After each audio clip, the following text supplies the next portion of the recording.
Hindi pinalampas at may buwelta si Akbayan Party List Representative Percy Sendanya sa komento ni Senator Ronald Bato de la Rosa na sinabing sasapakin daw siya nito para mabalanse ang mukha niya dahil sa umano'y pagkakangiwi. Ito ay matapos batikusin ni Sendanya si Vice President Sara Duterte sa mga naging pahayag nito kaugnay ng kinakaharap na impeachment.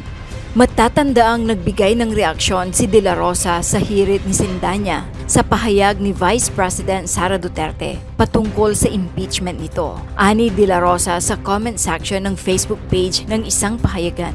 Kanang imunang nawong gisagpa na sa dili ingon nato, busa na hiwi. Dol di rin nakube kay ako'y sagpa sa pikas nawong nimo para mabalanse. Na ang ibig sabihin sa wikang Tagalog ay, mukha mo sinapak ng di natin alam, kaya ngiwi. Lumapit ka nga dito kasi sasapakin kita sa kabilang mukha mo para balanse. Kaya sa Facebook post ni Sendanya nitong Sabado, Pebrero 8, pinasaringan niya ang umano'y taglay na tapang ni Senator Bato de la Rosa. Ayon kay Sendanya, gamitin sana ni Bato ang katapangan nito sa pagbabanta sa kanya laban sa China na nanggigipit sa mga Pilipino sa West Philippine Sea at sa pagharap sa International Criminal Court or ICC. May sasapakin daw ako ng isang senador. Ang tapang naman ni Kuya. Sana ganyan din siya katapang laban sa China sa West Philippine Sea at sa pagharap sa ICC. Ani Sendanya. Dagdag pa niya, o baka naman iiyak na naman siya ng crocodile tears at kakaripas ng takbo, gaya ng pagtakbo niya noon sa hawak niyang paputok. Sa kanyang Facebook post, ibinunyag ni Sendanya ang dahilan kung bakit tabingi ang kanyang mukha. Tabingi ang mukha ko dahil ang baklang iwi na ito ay stroke survivor. Yakap na mahigpit sa mga kapwa ko stroke survivor, ani Sendanya. Ayon naman sa komento ng isang netizen na si MC Lechuga. Hi Senate of the Philippines, Office of the Ombudsman Philippines. Is it possible to suspend or dismiss Senator Ronald Bato de la Rosa? What sanctions are available? We've had enough of violent communication going around, and though said in a joking manner, it is still considered as behavior that's unbecoming of a public official. Sawa na kami sa mga ganitong asal at kabasusan na hindi kailanman naging magandang halimbawa sa ating mga kabataan. Dahil lang ba sa nagpahayag si Ka Percy ng opinyon niya, ang mga ganitong pananakot mula sa ating mga opisyal ang sumisira sa demokrasya at malayang pamamahayag. Hindi na nga namin maasahan, hindi pa nagbibigay ng magandang imahe sa inyong institusyon. Tulungan sana kaming ibalik ang respeto at dignidad sa Senado. Kindly do something about this po. Thanks. P.S. Following through on my prior request to call for a special session, let's not delay this anymore. Samantala, tila magkasalungat ang mga naging pahayag ni Senator Bato de la Rosa noong December 18, 2024 at February 5, 2025, kaugnay sa impeachment case ni VP Sara Duterte. Ayon sa pahayag ni Senator Bato de la Rosa noong February 5, 2025, magiging neutral siya kapag nagsimula na ang pagdinig ng Senado sa impeachment case ni Vice President Sara Duterte, kahit aminado siyang magkaalyado sila. Pero noong nakaraang buwan, December 18, 2024, sinabi ni De La Rosa na hindi nila mahaharang ni Senator Bongo, isa pang kaalyado ng mga Duterte, ang impeachment case kapag hindi sila manalo bilang re-electionist sa 2025 midterm elections.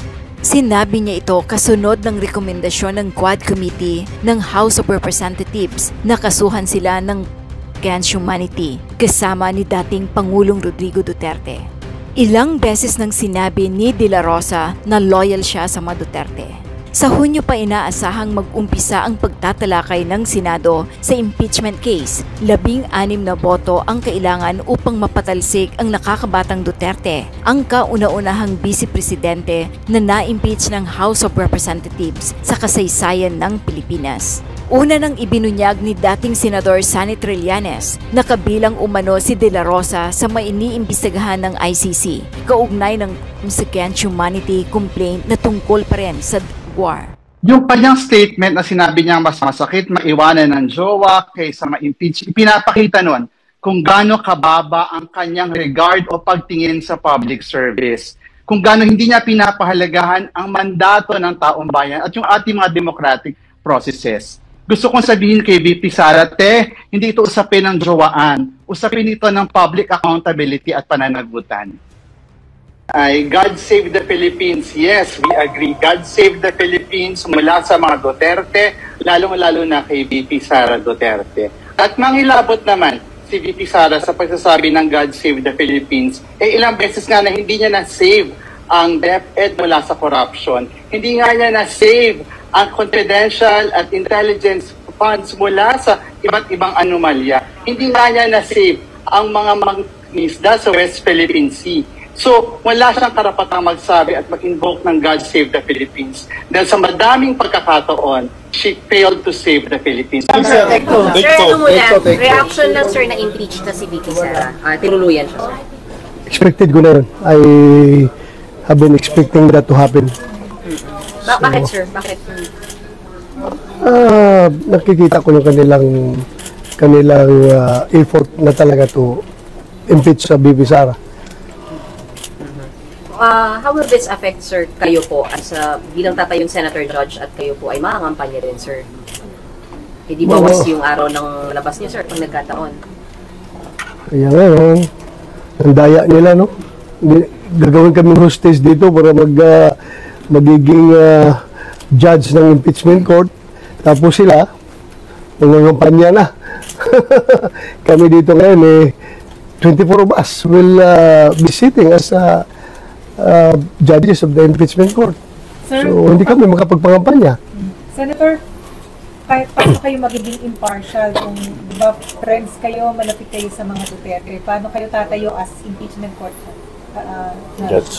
Alam naman natin that itong impeachment is a political exercise.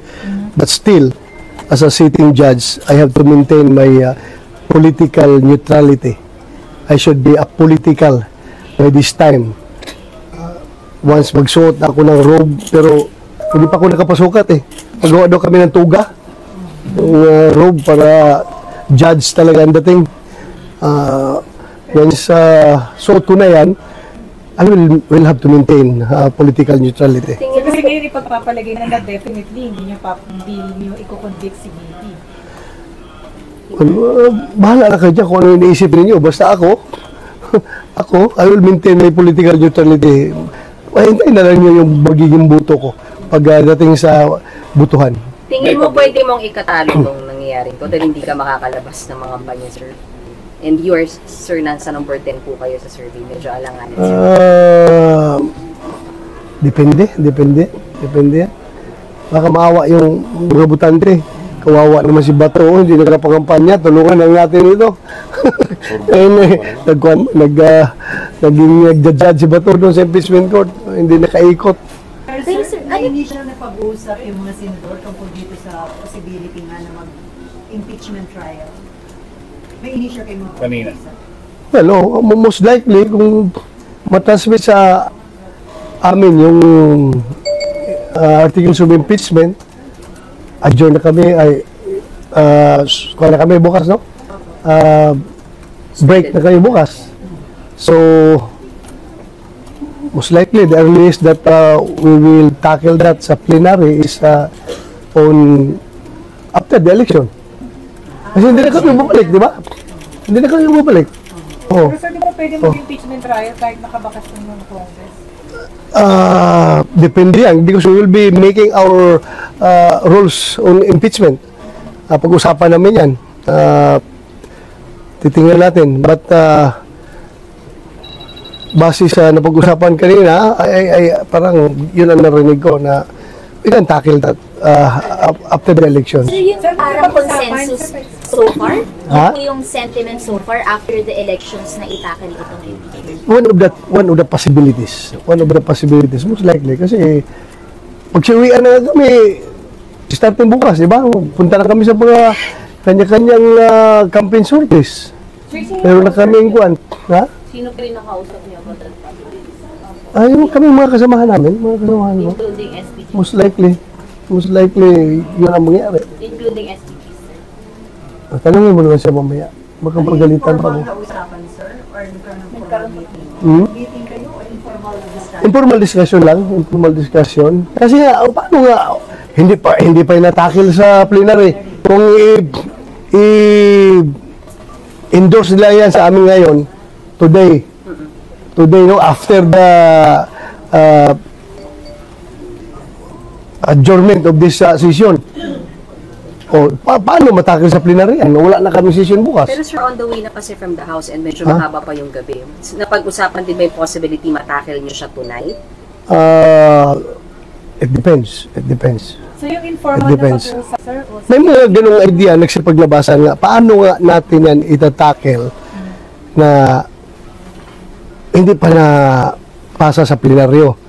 O anong magiging move namin ngayon na naka-break na kami? So most likely, mag-reconvene ang 28th Congress after elections. So after election pa naman, meron kaming 19th Congress after elections. He was one among the colleagues na nag-usap-usap lang, gano'n. At isang option yung June na lang itakil, sir. Isang possibility. Isang possibility. Kaya nga, kung hindi nga mabasa sa matikap sa plenary, anong basis namin para mag-conduct ng impeachment trial? Pero sir, ano yung sentiment ng majority ng mga senador after the election? Ano yung sentiment ng majority?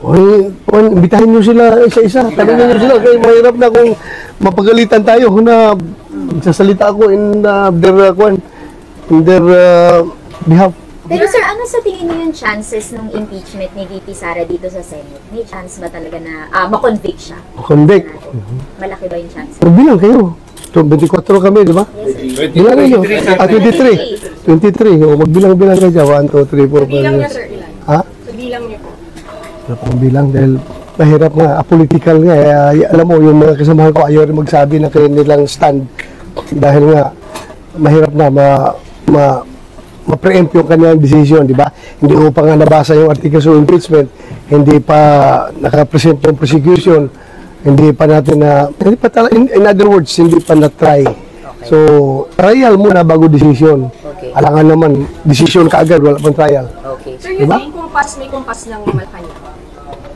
Kumpas? Yung impeachment. May signal ba from Marcos? Representative Sandro Marcos is one of congressmen who endorsed one. Unang pumirma ay si Congressman Sandro. I don't know. Mas maganda silang tanongin mo. Okay. Dahil nga, Sandro Marcos is a congressman. O, kasama niya sa trabaho niya. Pero anak siya ng presidente. Di ba? Kung ano yung stand ng presidente regarding impeachment, hindi naman siguro yung binding sa kanya dahil may sarili man din siya decision as a member of the House of Representatives. Sir, you mentioned kahit na alam namin na friends kayo with the Dutertes, hindi pa kayo set kung ano talaga iboboto nyo. Depende lang sa lalabas. I'm not denying that I am close to the Vice President. I'm not denying that I am identified with the Dutertes. But then again, my decision will be made once I have studied the articles of impeachment at saka yung takbo ng trial kung how the prosecution present their case. Titingnan natin. Pero Ano yung sasabi mo? ha? Sige, sir, go ahead po. Ano?